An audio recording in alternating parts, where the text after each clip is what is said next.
sih virus corona? Apakah ini akhir dari peradaban dunia? Mari kita simak. Di sini aku akan coba jelaskan apa itu virus corona dan dampaknya bagi bumi kita. Apa itu virus corona dan kenapa kita harus di rumah? Pada saat sekarang, semua kegiatan kita lakukan dari rumah.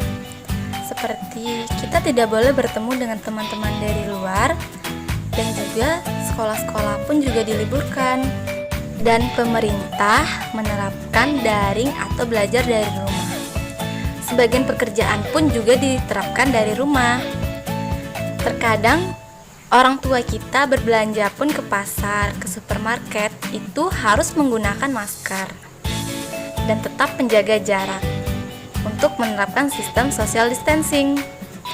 Jangan lupa, setelah berpergian dari luar, segera mencuci tangan dengan menggunakan sabun dan air mengalir. Lalu, sebenarnya apa yang terjadi? Tidak heran pada saat sekarang, sosial media dan teknologi sangat dibutuhkan. Hal ini untuk mengimbangi sistem social distancing dan physical distancing, agar kita tetap menjaga jarak terhadap sesama makhluk sosial. Sebenarnya, apa itu virus corona? Virus corona adalah virus yang berasal dari Wuhan, Cina, dan virus ini dapat menyerang organ pernapasan kita. Ada beberapa macam virus yang serupa dengan virus corona. Pertama, SARS coronavirus, yang kedua MERS coronavirus, dan yang ketiga SARS coronavirus 2. SARS coronavirus adalah penyakit SARS atau Zoonotic, yaitu Respiratory Syndrome yang ditemukan pada tahun 2002. Yang kedua, MERS coronavirus, yaitu penyakit MERS atau Middle East Respiratory Syndrome yang ditemukan pada tahun 2012. Dan yang terakhir yaitu SARS coronavirus 2, yaitu COVID-19 yang ditemukan pada akhir 2019. Dan ketiga virus ini adalah virus yang sangat berbahaya. Virus ini cara bekerjanya adalah pertama, jika dia memasuki organ tubuh kita, dia akan langsung menyerang pada paru-paru dan menyebabkan bersin-bersin, batuk-batuk, gejala influenza serta demam. Lalu bersin tadi ataupun batuk akan mengeluarkan cipratan air ludah ataupun air liur yang mengeluarkan virus corona tadi.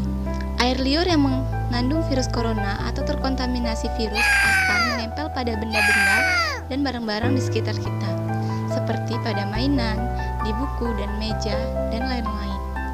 Lalu, jika seseorang lainnya memegang benda-benda tersebut secara tidak sengaja, dan seseorang tersebut mengusapkan tangannya ke bagian hidung, mulut, maupun matanya, maka virus tersebut akan mudah masuk ke dalam organ tubuhnya. Terutama virus tersebut akan menyerang hidung, tenggorokan, lalu paru-paru. Jadi apa yang harus kita lakukan supaya virus corona tidak menyebar? Yang pertama, rajin mencuci tangan dengan sabun dan air yang mengalir. Sabun bisa membunuh virus corona dan virus lainnya di tangan kita, lalu ikut jatuh terbawa air yang mengalir.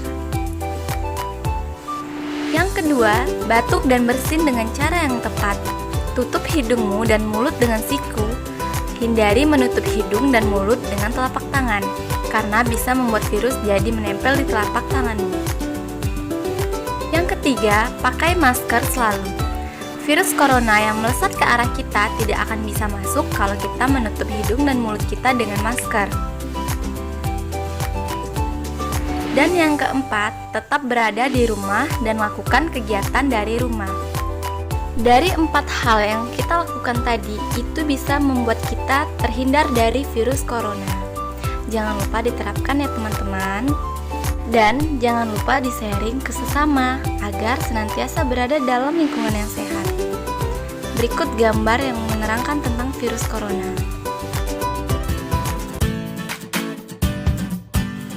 Lalu, apa dampak COVID-19 bagi perekonomian kita? Mari kita bahas. Virus corona pengaruhi ekonomi di Indonesia. Pemerintah sudah berupaya untuk mengantisipasi penyebaran virus corona. Seperti yang kita ketahui, ada 3 sektor yang terpengaruh oleh virus corona. Sektor yang pertama yaitu pariwisata. Wisatawan Cina terbesar kedua pada 2019 yaitu 2,1 juta kunjungan. Yang kedua, investasi. PMA Cina terbesar kedua pada tahun 2019 nilainya yaitu 4,7 miliar US dollar. Ketiga, perdagangan. Cina mitra perdagangan terbesar Indonesia 2019 yaitu ekspor non-migas dan impor non-migas. Cara pemerintah cegah virus corona. Yang pertama, menyediakan layanan hotline di 9 kementerian untuk informasi corona. Yang kedua, melakukan pemberhentian penerbangan dari dan ke Cina. Yang ketiga, perketat pemeriksaan kesehatan di bandara. Yang keempat, persiapan transportasi kapsul di bandara. Yang kelima, larangan impor hewan hidup dari Cina. Yang keenam, perpanjangan visa overstay bagi warga negara Cina. Dan yang terakhir, pembatasan kedatangan orang dari Cina termasuk transit. Baiklah teman-teman, sekian video dari saya mengenai virus corona dan dampaknya bagi perekonomian Indonesia. Saya Femi Hasri, mohon undur diri. Wassalamualaikum warahmatullahi wabarakatuh dan terima kasih.